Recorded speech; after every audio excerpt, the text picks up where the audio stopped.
Dans la nuit du 7 au 8 février dernier, une immense panne de serveur a impacté les joueurs de PlayStation.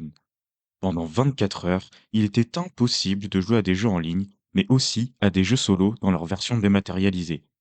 Cette panne de serveur remet en question les notions de propriété d'un jeu et surtout comment le numérique impacte le marché du jeu vidéo. Bonjour à toutes et à tous, bienvenue dans ce deuxième épisode du podcast, le podcast fait par le peuple et pour le peuple, consacré à la pop culture. Aujourd'hui, on s'attaque à la dérive du dématérialisé dans le marché du jeu vidéo.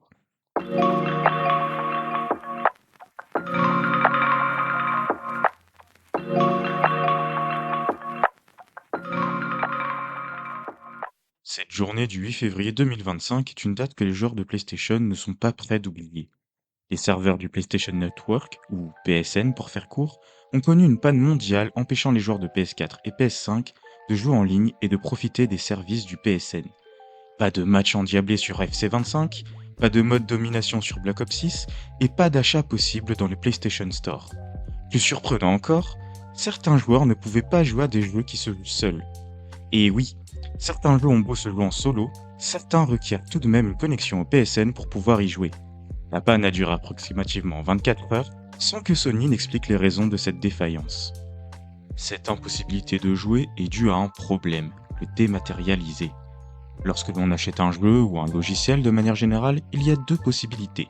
Soit acheter sa version physique, donc sur un CD par exemple, ou bien acheter en dématérialisé. Cela signifie qu'il n'y a pas de support physique, mais plutôt un code de téléchargement que l'on appelle une clé. C'est ce système de clé qui pose problème aujourd'hui sur le marché du jeu vidéo. Il a certes l'avantage d'être plus pratique car il n'y a pas besoin d'insérer un disque à chaque fois que l'on veut lancer un jeu, mais il vient aussi avec son lot de désagréments qui affectent le marché du jeu vidéo bien plus que vous ne pouvez l'imaginer. Déjà, posséder un jeu en version CD ou sur n'importe quel support vous garantit la propriété de ce jeu. Il ne pourra pas être retiré de votre collection. Légalement, les entreprises de jeux vidéo peuvent purement et simplement vous supprimer un jeu si vous l'avez acheté en version digitale. Lorsque vous avez acheté une clé, vous n'achetez pas le jeu à proprement parler, mais plutôt une licence, un droit d'utilisation qui peut vous être retiré. Bon, la réalité c'est que je n'ai pas trouvé de cas où une entreprise a retiré un jeu de la bibliothèque de quelqu'un, mais gardez quand même en tête que cela peut arriver.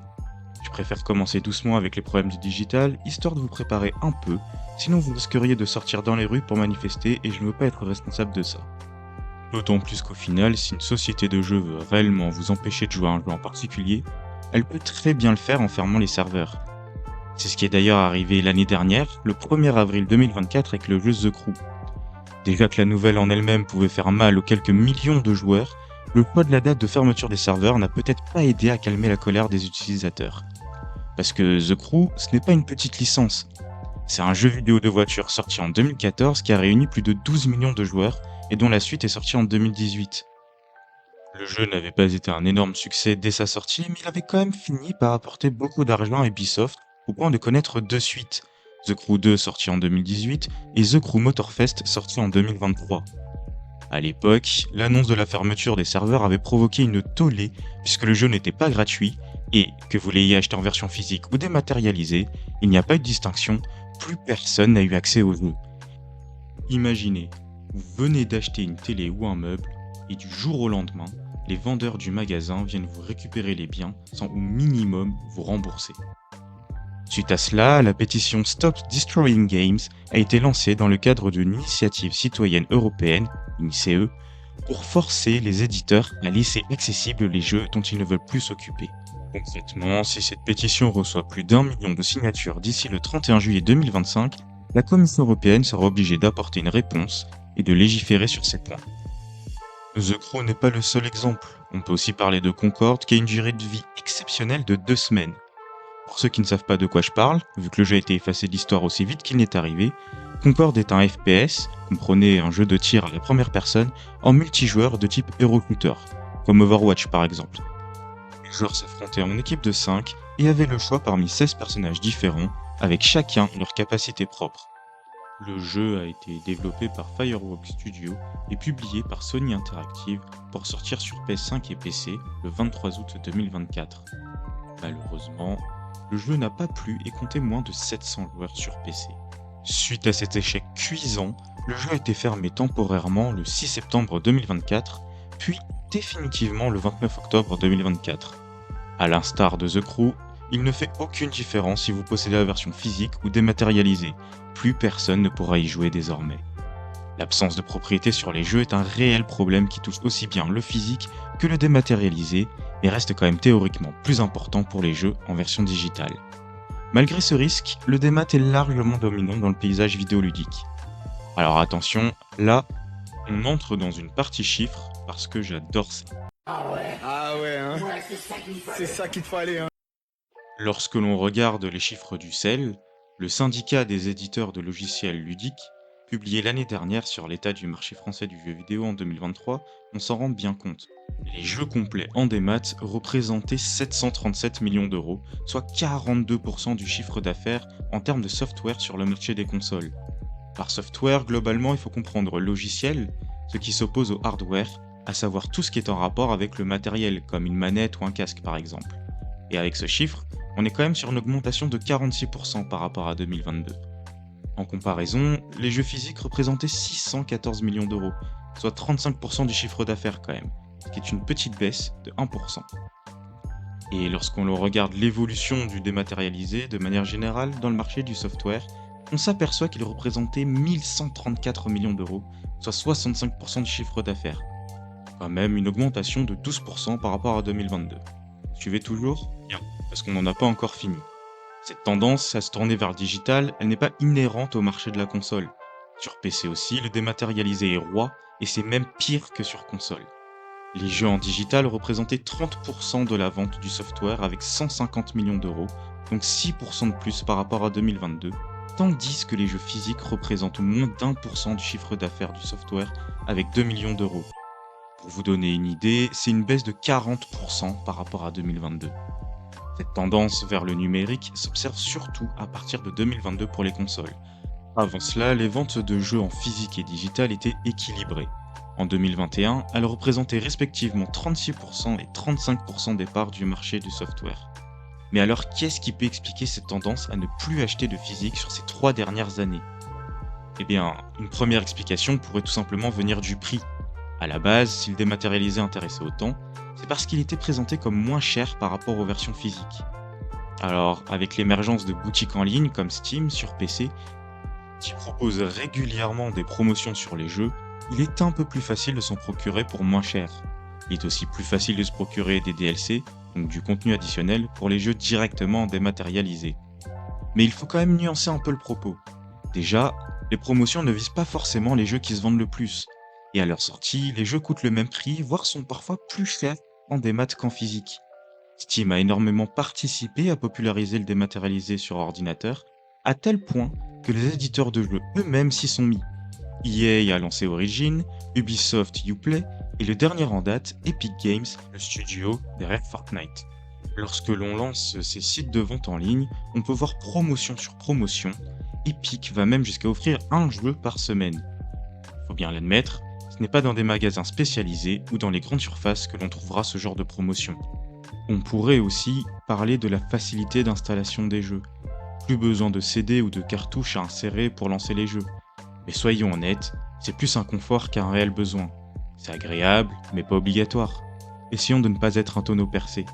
Déjà qu'un certain écrivain de génie, selon ses propres dires, s'amuse à dire que les joueurs sont des demeurés, faisons mieux que lui. Aujourd'hui, on a le droit à un format de vente un peu bâtard entre le numérique et le physique. On peut acheter une boîte de jeux avec une simple clé téléchargement, on en reparlera un peu plus tard. Ce système est le seul moyen pour les magasins traditionnels de se faire une place sur le marché du jeu vidéo numérique qui est plus que florissant. C'est pour cela que je ne vais pas forcément cracher sur ce système, mais il faut reconnaître qu'on peut se sentir un peu volé. Surtout que pour certains jeux, les CD étaient un format qui avait des designs exclusifs. Ce n'est qu'un détail, mais il apporte un peu de cachet au jeu. Le numérique apporte aussi un autre problème. Les jeux prennent de plus en plus d'espace, donc vous devrez faire des choix sur les jeux que vous devrez laisser installer.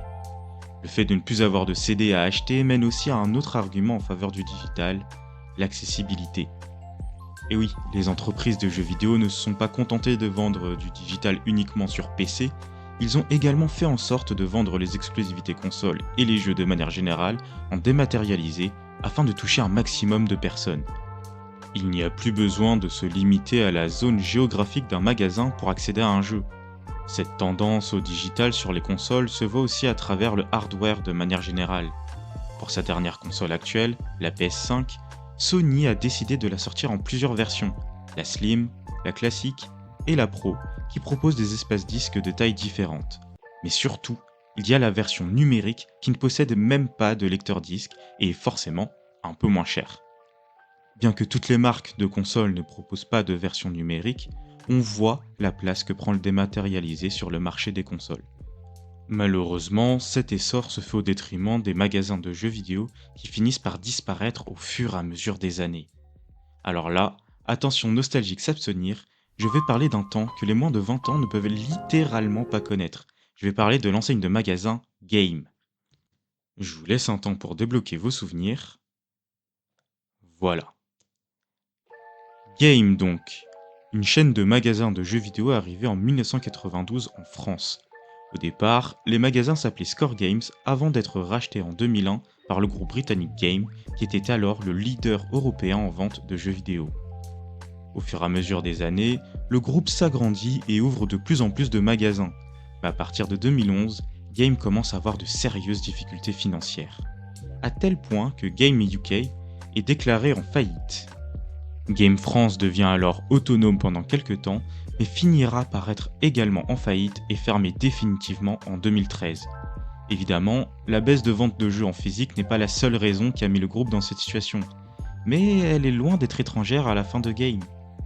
Heureusement, même après la fin de cette chaîne de magasins, il y a une enseigne qui résiste encore et toujours à l'envahisseur. Adorée des enfants, détestée de ceux qui revendent leurs jeux, je veux bien sûr parler de Micromania.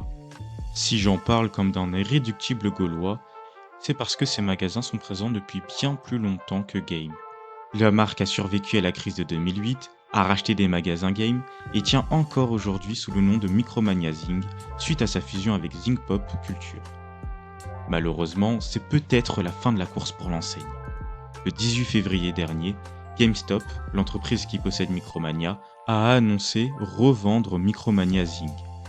Pour le moment, rien d'alarmant, la fermeture des magasins n'est pas prévue, mais on ne peut s'empêcher de se questionner sur l'avenir de l'enseigne. Il ne reste que deux cas de figure pour les magasins. Soit ils trouvent un repreneur qui va investir dans les enseignes et continuer à les faire vivre, soit les magasins fermeront progressivement comme ce qui a pu arriver à Game autrefois. En tout cas, si Micromania ferme, ce sera vraiment la fin d'une ère pour le physique. Bien sûr, il restera encore quelques magasins, les grandes surfaces vendent encore des jeux, des magasins comme la Fnac ont aussi un rayon jeux vidéo, mais ce ne sont pas des enseignes spécialisées. Cela nous laissera bientôt plus le choix que d'acheter du numérique, mais s'il n'y avait que ça. Tout à l'heure, je vous parlais du fait que lorsqu'on en achète un jeu en dématérialisé, on ne possède pas vraiment le jeu, mais plutôt une licence.